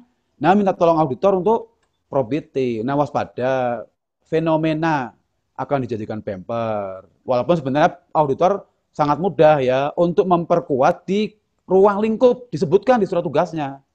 Ruang lingkupnya apa? Nah, udah jelas tuh. Kita nggak bisa dijadikan apa-apa ya. Tadi seperti yang Pak Atur sampaikan bahwa probity tidak mengambil tanggung jawab dari sebuah informasi yang mohon maaf ya, mungkin dipalsukan atau diapakan, itu kan sudah menyangkut pidana ya. Kita kan memang auditor itu kan beda dengan penegak hukum. Kalau auditor itu bermain mengaudit dengan data yang ada, data yang resmi bisa kita minta. Kalau penegak hukum kan memang ada intelijen, segala macam, dia punya intel dia, mohon maaf ya, mau minta data dia nyamar jadi tukang becak, nongkrong, pakai caping, itu memang boleh kalau di penegak hukum itu dia ada intel. Nah kalau auditor kan nggak boleh seperti itu. Auditor pakai capek nongkrong lihat di toko material ada nggak nih PPK ke situ, ya nggak boleh auditor. Nah, memang ini kelemahannya auditor seperti itu ya, kita bermain resmi. Nah, caranya apa tadi? Kalau menurut saya, kalau ada permintaan probity di masa kontrak, ya disampaikan. Ini loh Pak, tujuan probity itu gini, nggak pas ini. Loh, kalau mau dikontrak, berarti Bapak Ibu harusnya probity itu kalau dikontrak nih, kalau audit masuknya ke kontrak, berarti udah cut aja ya, mulai rapat persiapan. Nah, Ibu audit tuh rapat persiapannya. Ini datanya komplit nggak yang dibahas nih? Jangan-jangan rapat persiapan kontrak hanya bahas termin ada nggak termin? Oh, udah, ini udah gitu. Padahal klausul kontrak itu kan rumit tuh ya, ada RMPK, ada RKK, ya harus dibedah secara detail di rapat persiapan awal itu. Nah, berarti sebenarnya kita bisa melihat ya, kejujuran orang berkontrak antar dua pihak, baik penyedia maupun PPK itu kelihatan waktu persiapan tuh tulus nggak dia bahas yang berpotensi membahayakan dua belah pihak gitu. Di rapat persiapan itu sebenarnya kelihatan bahwa itu benar-benar integral nggak data yang dibahas gitu. Ya kan selesai kontrak kan harus bahagia dua-duanya. Kalau bahagianya penyedia kan memang mencapai output yang baik, dia dapat bayaran, bagian PPK kan pelayanan publik tercapai dengan output yang oke, nah gitu nggak ada masalah gitu. Itu mungkin Bu Ina ya. Ya jadi waspada, memang ada fenomena kadang-kadang beberapa kawan-kawan seolah kayak dijadikan bumper. Ya saran saya pintu masuknya formal saja ya. Udah pilih nih mau probity atau apa probity ya berarti cut gitu. Berarti otomatis tender kita nggak tahu loh ya kalau ternyata permasalahan bersumber dari tender ya bukan kita lagi gitu. Itu mungkin Bu Ina barangkali masukan. Silakan Pak Muji atau Pak Atur barangkali mau menambahkan. Sudah sangat lengkap kalau Pak Monggo. Mustafa. Saya jadi pendengar setia kan. Saya mau laporan Pak, dulu sama Pak Prof. Pak Prof ini udah senyum-senyum kayaknya udah mau ngomong nih. Monggo silakan Pak Prof. Pak Prof udah jam 9, pertanyaan masih ada 1, 2, 3, 4, 5 yang raise hand nih kan. Monggo silakan. Tadi mundur 10 menit, kasih 10 menit lagi lah. Boleh, aman. Masih oke ya, Pak Mustafa ya? Aman. Benar, saya mau nambahin Bu. Oh, Pak Puji mau nambahin nih. Monggo silakan, monggo. Ya. Jadi kalau di Kementerian Perhubungan kalau ada pengadaan di atas 10 miliar, ada peran probity auditnya dari inspektorat ya. Di Kementerian Perhubungan di atas 5 miliar ya. Saya juga di probity audit hari kemarin saya sama inspektorat. Jadi mau tender itu di probity. Ditanya dulu. Iya. Ini untuk apa? Kegiatan-kegiatan ini untuk apa? Ya. Terus apa? Tercapai nggak semua aturnya dengan model optimal? Kalau kurang, ada kurang biaya pengiriman atau kurang biaya pelatihan, malah inspektorat merekomendasikan ini harus dikasih biaya pelatihan loh untuk kita. Iya. Jadi kita manfaatkan untuk kebaikan pelaksanaan pengadaan ini. Betul. Ya. Fairness gitu ya. Speknya ini dari siapa? Yang menentukan ahlinya siapa? Ketemu spek ini. Harganya dari mana saja ini? Kenapa ini nggak dikasih keuntungan dan sebagainya? Jadi kita sama-sama belajar lah. Bahkan kita terbuka, honesty tadi, kejujuran kita sampaikan supaya ini. Nah ini kalau beli alat Pak, genset ini nanti yang jagain siapa nih? Kalau saya ditaruh di satu kantong, jadi dampaknya seperti itu. Jadi itu akan membawa kemanfaatan yang besar tadi. Maka bagi Pemda bisa inspektorat berperan. Yang misalkan yang untuk 1 miliar ke atas harus ada di probity oleh gitu ya, oleh APIP gitu. Iya. Bisa Pak, ya, kalau nggak bisa kerjasama lah sama BPKP. Nanti tahun berikutnya sudah bisa mandiri atau kerjasama dengan LKWP. Seperti itu. Jadi harus ada progres lah. Bukan nggak bisa Pak, kami nggak mau kompeten tapi nggak ada progres. Kalau nggak bisa kan ada BPKP, LKWP dan sebagainya. Jadi dimulailah dari persiapan tadi. Berikutnya kalau itu sudah berkontrak, ya saya lebih sepakat itu ya mungkin audit tujuan tertentu atau apa, ya kita masih tidak paham ya sama, kita minta pendampingan juga sama PKP atau kepada ahlinya lah, PUPR atau teknis apa yang gitu. Nah itu berikutnya ya kompetensi, mohon maaf Bapak Ibu, jangan khawatir, kadang-kadang UKWBJ juga kurang kompetensinya, ya kita Pak, ini inspektorat kurang penting. Enggak, kita saling menutup. Tadi ketika saya contohnya saya di probity tadi, ya saya ceritakan nanti nggak ada yang jaga genset saya ini ya. Dia malah buat rekomendasi ini agar ada anggaran untuk mengamankan genset misalkan begitu, Pak Mustafa. Bukan saling kita menutup diri, menginformasikan pada inspektorat yang tadi ya gitu, tidak gitu. Kerjasama yang baik lah, bukan kerjasama yang terima kasih. Betul. Ya. Terima kasih Pak Haji udah menambahkan. Selanjutnya ada Ibu atau Bapak nih? Ari Febriana. Silahkan. Monggo Bu Ari. Ya. Assalamualaikum. Oh Pak Ari. Monggo Pak Ari. Saya Ari dari Inspektorat Kota Sukabumi. Monggo Pak Ari. Ya. Ini menyambung pertanyaan sebelumnya terkait dengan SDM. Untuk audit, probity audit ini di timnya itu kan kalau di inspektorat APIP ya, APIP itu ada 2, ada auditor dan PDUPD. Nah, apakah bisa di kolaborasi antara di tim ini APIP auditor dengan PDOPD atau khusus untuk auditor saja. Kemudian yang kedua, yang kompetensi dari tim probity audit ini perlu dibuktikan dengan sertifikasi dari setiap anggota timnya atau minimal misalkan mempunyai sertifikat PBJ, kemudian pernah ikut workshop atau diklat probity gitu. Karena kalau untuk ikut diklat di Pusdiklatwas kan antriannya cukup panjang gitu ya. Kemudian yang ketiga, untuk tim probity audit ini, apakah bisa juga, karena kan tadi disampaikan bahwa probity ini tidak menjamin bahwa suatu proses pengadaan ini dijamin oleh probity gitu. Bisa saja nanti di kemudian hari terjadi masalah ya, kalau sudah berkaitan dengan APH, tentu akan diturunkan tim dari investigasi atau audit perhitungan kerugian negara. Nah, bisa tidak tim probity ini sama dengan tim dari audit investigasi? Itu saja yang ditanyakan, Pak. Terima kasih. Wassalamualaikum warahmatullahi wabarakatuh. Waalaikumsalam. Langsung Pak atur ya? Ya, langsung Pak. Baik, Pak Ari Febrian itu belum tahu saya nih. Keunggulan saya itu gampang lupa nih ya. Ini pertanyaannya ada berapa? Tadi pertama. Yang pertama tadi terkait dengan SDM ya? Ya, tim. Tim ya, tim. Ya, baik, tim, baik. Ya. Oke. Jadi kan kalau kita lihat dari Perpres-nya, ya kan di pasal 76 itu kan pengawasan intern ya dilakukan oleh bla bla bla bla APIP. Nah, APIP ini kan sebenarnya di dalamnya ada auditor JFA, Jabatan Fungsional Auditor, ada juga P2OPD ya, pengawas pemerintahan daerah.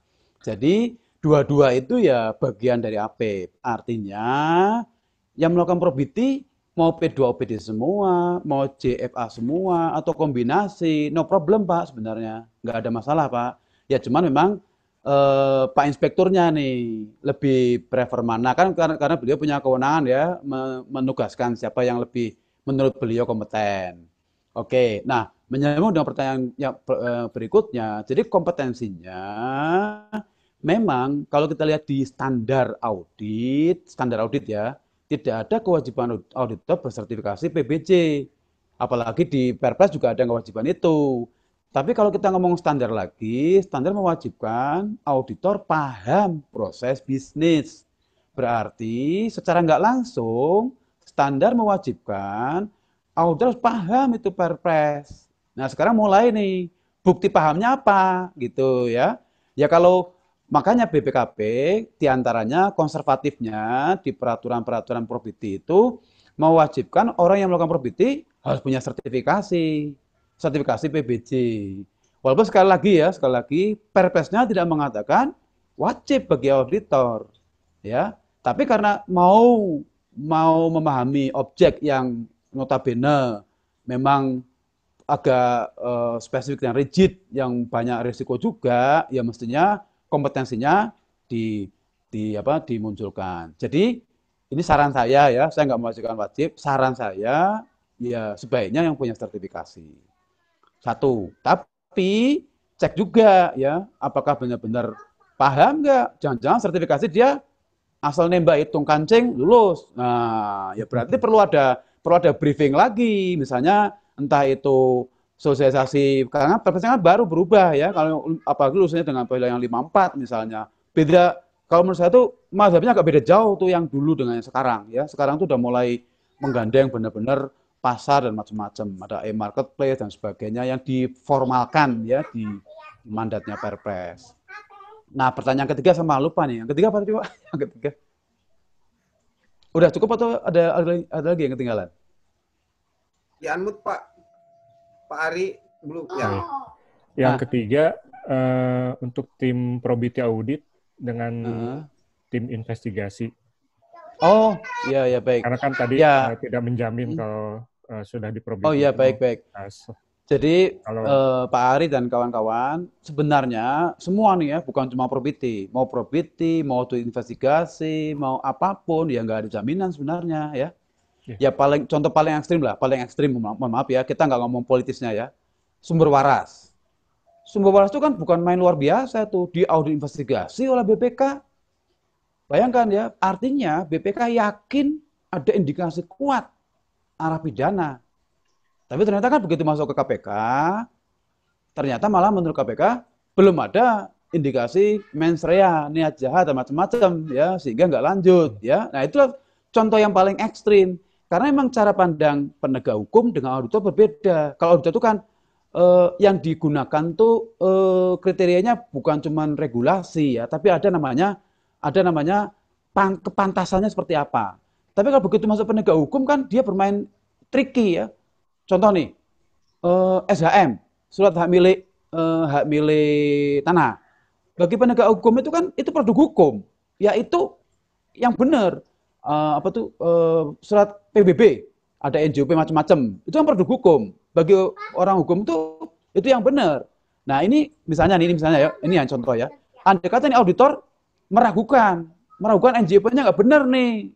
Nah ini berarti auditor kalau begitu masuk ke penegak hukum waspada. Kalau mau mengatakan NJOP nggak benar, harusnya terbitnya NJOP diaudit juga. Nah ini kan mungkin ada yang nggak diaudit, itu mungkin ya, walaupun saya nggak tahu secara tepatnya, tapi beberapa yang kita pernah diskusi dengan kawan-kawan, ya untuk menghasilkan output NJOP nggak diaudit, tapi bisa misalnya nih mengatakan bahwa oh ini nggak benar nih informasi alamat di NJOP-nya. Nah ini kan begitu masuk penegak hukum ya agak rawan, walaupun itu tadi ya pantauan saya, tentu bisa jadi salah juga yang kita lihat, tapi minimal itulah membuat beda antara versi hukum dengan versi kita.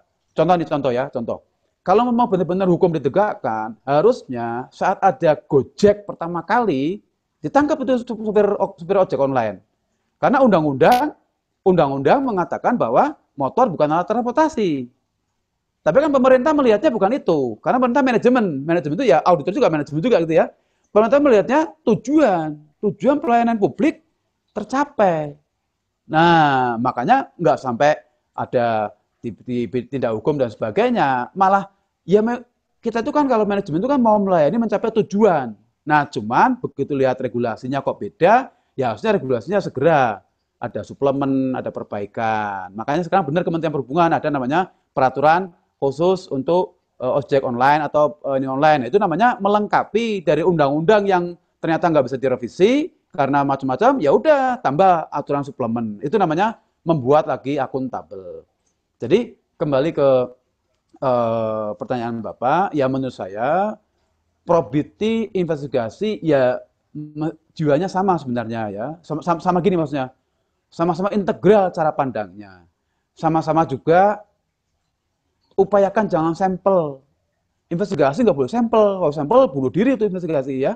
Probity juga demikian. Upayakan jangan sampel. Nah, cuma bedanya kalau investigasi itu punya peran andai kata kuat bukti indikasi pidananya dibawa ke KPH. Kalau probity kan enggak. Probity begitu kuat ini potensi penyimpangannya sampai ke manajemen. Manajemen hati-hati loh ya. Kalau ini nggak dikoreksi, impact-nya ke tujuan pengadaan, bahkan tujuan operasi bisa terhambat, bisa gagal dan sebagainya. Ya mirip-mirip Pak sebenarnya, karena kalau begitu kita ngomong investigasi kan sebenarnya kita sedikit nyerempet ke pola pikirnya orang hukum ya. Pola pikir orang hukum itu kan ada mens rea niat jahat, tapi kalau auditor kan bukan menguji niat jahat, tapi mengumpulkan bukti sebanyak mungkin kesengajaan. Ini orang sengaja melanggar, dikumpulkan sebanyak-banyaknya tuh, karena sengaja sekali mungkin masih ditolerir, tapi sengaja berkali-kali. Nah itu kan sebenarnya udah nyerempet ke niat itu. Tapi kita nggak boleh juga ngomong niat gitu, karena itu orang hukum yang membuktikan gitu. Itu mungkin Pak Ari ya. Iya. Baik. Ya. Terima kasih Pak Mustafa. Pak Moji, monggo barangkali mau menambahkan, silakan. Waktunya udah. Ya, Ibu, terima kasih dari Mustafa Kamal. Intinya memang apa tadi yang ditanyakan kan kompetensi. Ya, kompetensi cukup nggak untuk melakukan probity dan sebagainya. Punya sertifikat wajib nggak? Kalau menurut saya tidak cukup belajar PBJ punya sertifikat Pak. Ya masih banyak hal yang kita pelajari tadi kata Mas kita nggak pernah berakhir ini. Ya. Jadi kalau hari ini dapat sertifikat webinar pun ya, tapi kalau tidak mendengarkan yang diceritakan Pak Mustafa ya sia-sia saja, nggak konten juga. Jadi tidur terus dijalain, ketik data raden, ya, itu kan jadi nggak sia-sia juga. Apa cuma jadi sia-sia itu Indonesia. Jadi ya, tetaplah kita harus belajar Pak. Kalau bisa kita dorong sekarang eranya teknologi tadi 4.0 tadi ya, dengan seperti itu katakanlah probity dan sebagainya dengan data yang melimpah, sehingga pengadaan akan menuju value for money. Saya pikir closing saya di sini. Terima kasih ya kepada Pak Mustafa Kamal menyempatkan sesi yang sangat khusus bagi negeri Indonesia ini. Mungkin sedikit Pak Muji, saya mau kasih closing juga nih. Bapak masih dikasih kesempatan oleh Pak Atur. Baik. Oh, sorry. Ya. Jadi sangat bermanfaat yang Pak Mustafa sampaikan tadi. Sami. Moga-moga bermanfaat. Kawan-kawan bisa mencerna lah. Ya, silakan Pak Mustafa. Ya, terima kasih. Oke, baik. Muji sudah melengkapi. Terus di akhir sesi mungkin tadi sekarang udah lebih 5 menit nih kan, karena begitu antusias peserta bertanya, satu peserta bisa sampai 3 pertanyaan dan dilahap habis sama Bapak narasumber kan. Nah, mengakhiri kegiatan mungkin ada closing statement dari Pak Mustafa. Silahkan Pak. Baik, ini sedikit clue Bapak Ibu ya, walaupun analognya nggak sama tapi clue-nya seperti ini. Bapak Ibu kalau melakukan probity, bayangkan Bapak Ibu seperti mau beli mobil second. Ya, Bapak Ibu pasti bisa tahu tuh, ini orang mau jual itu menyembunyikan apa ini, ya, menyembunyikan goresan bekas tabrakan atau apa. Nah, caranya apa? Kita cari bukti yang sebanyak-banyaknya tuh kan. Kita cari sampai kita kalau nggak mampu ya panggil montir yang jujur dan macam-macam. Tapi intinya kita mau meyakini ini orang mau jual ini jujur nggak? Pak, ini nggak? Oh, nggak pernah tabrakan, nggak pernah apa. Nah, kita mau uji nih. Nah, seperti itu. Jadi jangan sampai kita udah kadung beli, ternyata, aduh, bekas keserempet kereta api nih rupanya mobil misalnya, gitu ya. Nah, ini contoh analog, walaupun nggak sama persis ya. Jadi waktu kita probity itu cermati baik-baik. Ini tulus nggak ini sebenarnya orang mau melakukan PBJ ini? Ya, tulus mau mencapai tujuan kantor atau enggak? Ya, caranya berbagai macam bukti. Kalau kurang yakin, orang ahli. Ya, andai kata memang ada hal yang perlu kita yakini dengan seperti itu. Itu mungkin Pak Atur ya sedikit. Intinya segala sesuatu kemungkinan menyembunyikan itu karena mohon maaf ya, fraud itu kan nggak kelihatan ya, sembunyi-sembunyi. Maka kita harus mencari banyak data. Terus mungkin sedikit kesediaan saya Pak Abdul Razak, kalau ada pertanyaan yang belum terjawab nanti tolong di WA ke saya aja. Tapi saya nggak janji cepat ya, mungkin ya saya pas waktu luang akan saya jawab. Nah, saya kirim kemana nanti tinggal dikasih alamatnya aja. Oke, itu mungkin Pak. Ya, terima kasih banyak Pak Mustafa. Sangat mencerahkan dan sangat bermanfaat apa yang disampaikan oleh Pak Mustafa. Mudah-mudahan Bapak Ibu bisa mengambil manfaat dari yang disampaikan oleh Pak Mustafa. Amin. Dari Pak Prof, mungkin saya izin kalau masih Pak Prof. Siap. Apakah PPK memulai kontrak dan mengakhiri kontrak? Apakah di Pak Prof? Kan?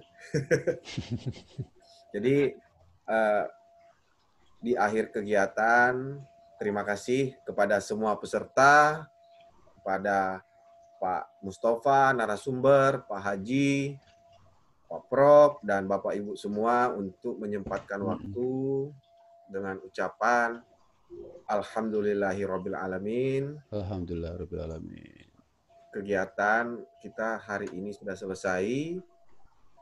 Jangan lupa mengisi daftar hadir dan mungkin disertai dengan soal. Nah, ada di link chat yang disertakan oleh Bapak Prof. Silahkan Bapak Ibu untuk mengisi